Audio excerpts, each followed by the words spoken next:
அன்பின் இரட்சகர் இயேசு கிறிஸ்துவின் நாமத்தில் வாழ்த்துக்கள். இந்த நாளிலும் பிலிப்பியர் 1வது அதிகாரம் 12வது வசனத்திலிருந்து 19வது வசனம் வரையிலும் நாம் தியானிக்கலாம். பவுலினுடைய அந்த சிறை சங்கிலிகளானது நற்செய்தியை வேகமாக பரவ செய்கிறது என்கிற காரியத்தை இங்கே பவுல் அப்போஸ்தலன் எழுதியிருக்கிறார்.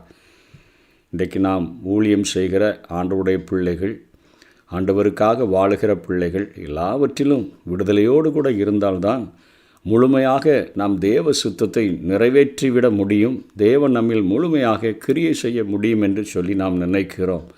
ஆனால் முதல் மிஷினரி பயணம், 2வது மிஷினரி பயணம், 3வது மிஷினரி பயணம் என்று சொல்லி பவுல் அத்தனை பிரயாசங்களை பட்டு தன்னுடைய கால்களுக்கு ஓய்வின்றி, தன்னுடைய வாய்க்கு ஓய்வின்றி அவர் தன்னுடைய பிரயாணத்தை செய்து அநேக காரியங்களை செய்தார்.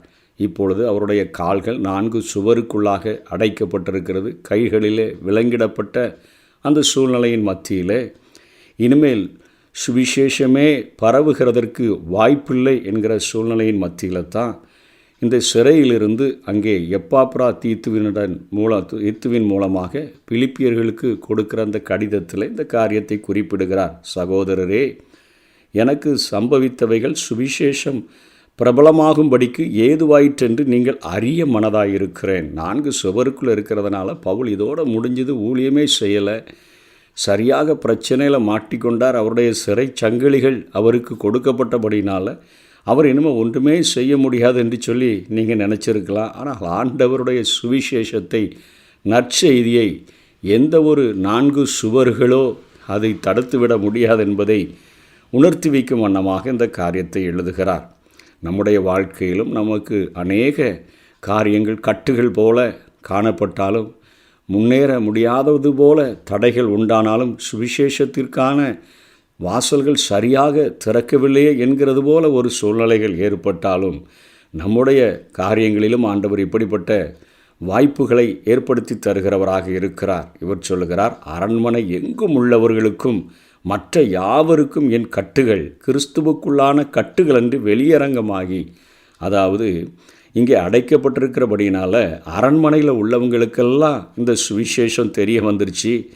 மற்ற யாவருக்கும் என் கட்டுகள், அதாவது இவருடைய இந்த சிறையிருப்பானது இது ஏதோ பெரிய தவறு செய்ததுனால இவர் மாட்டிக்கொள்ளலை, கிறிஸ்துவுக்குள்ளான கட்டுகள், அதாவது சுவிசேஷத்தை, நற்செய்தியை இவர் அறிவிக்கிறதுனால இவருக்கு இப்படிப்பட்ட கிறிஸ்துவின் நிமித்தமான ஒரு பிரச்சனை, ஒரு இந்த சிறை கைதி என்கிற ஒரு காரியமானது நடந்திருக்கிறது என்று சொல்லி எல்லாரும் அறியத்தக்கதாக இந்த சுவிசேஷம் வேகமாக பரவி இருக்கிறது என்று சொல்கிறார். சகோதரரில் அநேகர் என் கட்டுகளாலே, அதாவது அறகுறையாக ஊழியம் செஞ்சிட்டு இருந்த ஆட்கள் இப்போ என் கட்டுகளினாலே கர்த்தருக்குள் திடன் கொண்டு, இப்படிப்பட்ட சூழ்நிலையிலும் ஆண்டவரை பிரசங்கிக்க முடியுமோ என்கிற காரியத்தை புரிந்து கொண்டு பயமில்லாமல் திருவசனத்தை சொல்லும்படி அதிகமாய் துணிந்திருக்கிறார்கள் என்று சொல்லுகிறார். அதாவது என்னுடைய இந்த சிறையிருப்பு அநேகருக்குள்ளாக ஒரு பெரிய வைராக்கியத்தை உண்டு பண்ணி வைத்திருக்கிறது. திருவசனத்தை சொல்லும்படியான ஒரு வைராக்கியம் அவர்களுக்கு உண்டாகி அவர்களின் மூலமாகவும் சுவிசேஷம் அறிவிக்கப்படுகிறது என்று சொல்லுகிறார். முதல்ல ஒரு பவுல் தான் சுவிசேஷத்தை அறிவித்து கொண்டிருந்தார். இப்பொழுது என் கட்டுகளினால் சகோதரரில் அநேகர் திடன் கொண்டபடியினால் அநேக பவுல்களை ஆண்டவர் எழுப்பிவிட்டார் என்கிறது போல இங்கே பவுல் அப்போஸ்தலன் எழுதுகிறார். சிலர் பொறாமையினாலும் விரோதத்தினாலும், சிலர் நல்மனதினாலும் கிறிஸ்துவை பிரசங்கிக்கிறார்கள். சிலருக்கு அவரே பிரசங்கம் பண்ணுறாரு, நான் என்ன பிரசங்கம் பண்ணக்கூடாதான்னு சொல்லி அவர்கள் பிரசங்கம் பண்ணுகிறார்கள். பொறாமையில் அவர் கட்டுக்குள்ளே கடந்துக்கிட்டே சும்மா இருக்க மாட்டேங்கிறாரா, வெளியே இருக்கிறன்னா எவ்வளோ இதோட அதிகமாக செய்ய முடியும் என்று பொறாமையில், விரோதத்தில், சிலர் நல்மனதினாலும் அவராகவே இவ்வளோ காரியத்தை செய்ய முடியும்னு சொன்னால் வெளியே இருக்கிற நான் ஆண்டவருக்காக எதையாயிலும் செய்யலாமேன்னு சொல்லி நல்மனதிலும் கிறிஸ்துவை பிரசங்கிக்கிறார்கள். அதாவது சுவிசேஷம் மிகவும் வேகமாக, அது ஒரு தொடரோட்டத்தை போல அது அநேகரை பாதித்து அது நிமித்தமாக அதிகமாக பரவுகிறது என்று பவுல் அப்போஸ்தலன் சொல்லுகிறதை பார்க்கிறோம். அதனைத் தொடர்ந்து சொல்லுகிறார், சிலர் என் கட்டுகளோட உபத்திரவத்தையும் கூட்ட நினைத்து சுத்த மனதோடே கிறிஸ்துவை அறிவியாமல் விரோதத்தினாலே அறிவிக்கிறார்கள். அதாவது பவுல் அப்போஸ்தலனுடைய சிறையிருப்புக்கு காரணமே, அவர் உபத்திரவப்படுகிறதற்கு காரணமே, அவருடைய கட்டுகளுக்கு காரணமே கிறிஸ்துவை அவர் அறிவித்ததுனால தானே. அதனால் அவருக்கு நம்மளும் அறிவிச்சோன்னு சொன்னால் பவுல் தான் எங்களை அறிவிக்க சொன்னார்னு சொல்லி அவர் பேரில் கட்டுகள் இருக்குது, உபத்திரவம் இருக்குது, சிறை கைதியாக இருக்கிறாரு, திரும்பவும் அடங்க மாட்டேங்கிறாருன்னு சொல்லி கூட கொஞ்சம் பிரச்சனைகள் உண்டாகட்டும் என்று சொல்லி அதைத்தான் சொல்கிறார். சிறரின் கட்டுகளோட உபத்திரவத்தையும் கூட்ட நினைத்து அப்போ தான் கூட கொஞ்சம் 4 அடி முதுகில் போடுவாங்கன்னு சொல்லி சுத்த மனதோட கிறிஸ்துவை அறிவியாமல் விரோதத்தினாலே அறிவிக்கிறார்கள். நிறைய இடத்துல பவுலின் மூலமாக தான் நாங்கள் இதை செய்தோம் என்று சொல்லி பிரச்சனைகளை பெரிதுபடுத்துகிறதற்காகவும் ஊழியம் செய்கிறவர்கள் இருந்தார்கள் என்று எழுதுகிறார். சுவிசேஷத்திற்காக நான் உத்தரவு சொல்ல ஏற்படுத்தப்பட்டவன் என்று அறிந்து சிலர் அன்பினாலே அறிவிக்கிறார்கள். அதாவது இந்த சுவிசேஷத்தை குறித்து எந்த நேரத்தில் எப்போ கேட்டாலும் என் ஆண்டவருக்காக நான் இந்த காரியத்தை செய்கிறேன். அதனால தான் அவர் சொல்லிட்டார். அதுக்கு அடுத்த பகுதியில் சொல்லும் பொழுது சொல்லுகிறார், கிறிஸ்து எனக்கு ஜீவன், சாவு எனக்கு ஆதாயம்.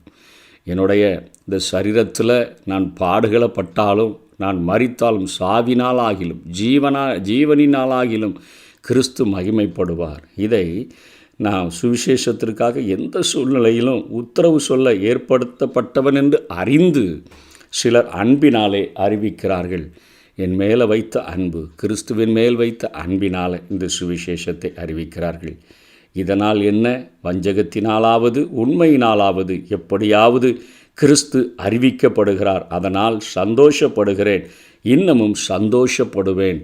அது உங்கள் வேண்டுதலினாலும் இயேசு கிறிஸ்துவினுடைய ஆவியின் உதவியினாலும் எனக்கு இரட்சிப்பாக முடியுமென்று அறிவேன். இப்போ கடைசியாக என்ன சொல்லி முடிக்கிறார்? வஞ்சகத்தில் உண்மையில் எப்படியோ ஆனால் அறிவிப்பது என் இயேசு அறிவிக்கப்படுகிறார். அதனால் எனக்கு சந்தோஷம், இன்னும் சந்தோஷமாக இருக்கிறப்பா. சிறைக்குள்ளே இருந்தாலும் ஐயோ சுவிசேஷம் அடைக்கப்பட்டு விட்டதே என்று சொல்லி நினைக்காதுங்க. என்னை வேணால் என் சரீரத்தை வேணால் சிறைக்குள்ளே அடைச்சி வைக்கலாம், ஆனால் ஆண்டவராகிய இயேசு கிறிஸ்துவின் சுவிசேஷத்தை இந்த உலகத்தில் பரம்புகிறதைக்கு அடக்குகிறதற்கு எந்த ஒரு மனிதனோ எந்த ஒரு சட்டமோ முடியாது என்பதை அந்த காரியத்தை குறித்துத்தான் பவுல் சொல்லித் தருகிறார். ஆகவே நம்முடைய வாழ்கிற நாட்களிலே எத்தனை காரியங்கள் நமக்கு தடையாக எழும்பினாலும் கிறிஸ்துவினுடைய நற்செய்தியை அறிவிக்கிற அந்த காரியத்தை அடைபோட்டு வைப்பதற்கு, அதை அணைபோட்டு வைப்பதற்கு எந்த ஒரு மனிதனாலோ எந்த ஒரு சக்தியினாலோ அந்த சுவிசேஷத்தை தடுத்து நிறுத்த முடியாது என்கிற கருத்துக்களை இந்த வசனங்களின் மூலமாக சொல்லிட்டு கடைசியாக சொல்கிறார், உங்கள் வேண்டுதல்கள் எப்படி இருக்கும்னு சொன்னால், எப்படியாவது பவுல் சிறையிலிருந்து விடுதலை பெற்றுவிட வேண்டும் என்று சொல்லுகிற வேண்டுதலினாலும் இயேசு கிறிஸ்துவினுடைய ஆவியின் உதவினாலும், அதாவது பரிசுத்த ஆவியானுடைய உதவியினாலும் எனக்கு ரட்சிப்பாக முடியும் என்று அறிவேன். அதாவது நான் இதில் ரட்சிப்பு என்று அவர் சொல்லுகிற காரியம், இந்த சிறையிருப்பிலிருந்து நான் விடுதலை பெறுவேன். அதே போல் சில காலங்கள் அவர் விடுதலை பெற்று விடுதலையோடு கூட அவர் யாரெல்லாம் போய் பார்க்கணுமோ அவர்களையெல்லாம் பார்த்து, ரெண்டாவது அவர் சிறையிருப்புக்கு வருகிறதற்கு முன்பாக முதல் பகுதியிலே அவர் விடுதலை பெற்றார். அந்த அறிக்கையை தான் சொல்லுகிறார், உங்கள் வேண்டுதலும் வீணாக போகாது, இயேசு கிறிஸ்துவினுடைய ஆவியானவர் எனக்கு உதவி செய்யும்படியாக என் சரீரத்தில் இருக்கிறபடியினால் நிச்சயமாக நான் விடுதலை ஆவேன் என்று அறிவேன் என்று சொல்லுகிறார். அதன்படி அவர் விடுதலையை பெற்றார். நாமும் நம்முடைய வாழ்க்கையில் எத்தனை போராட்டங்கள் பிரச்சனைகள் இருந்தாலும் எந்த ஒரு சூழ்நிலையிலும் நாம் கிறிஸ்துவை அறிவிக்கிறவர்களாக, கிறிஸ்துவை தெரியப்படுத்துகிறவர்களாக, நம்முடைய இருதயத்தின் அந்த எண்ணங்கள் எல்லாமே எப்படியும் இந்த சுவிசேஷத்தை தடை பண்ணுகிறதற்கு இந்த உலகத்தில் எந்த ஒரு சக்தியும் இல்லை என்பதை உணர்ந்து கொண்டு நாம் அதை அறிவிக்க முற்பட்டோம் என்று சொன்னால் நாம் எடுக்கிற சின்ன முயற்சிகளிலும் ஆண்டவர் சுவிசேஷத்தை பிரபலமாக செய்வார். கர்த்தர் தாமே நம்மை பயன்படுத்துவாராக. ஆமென்.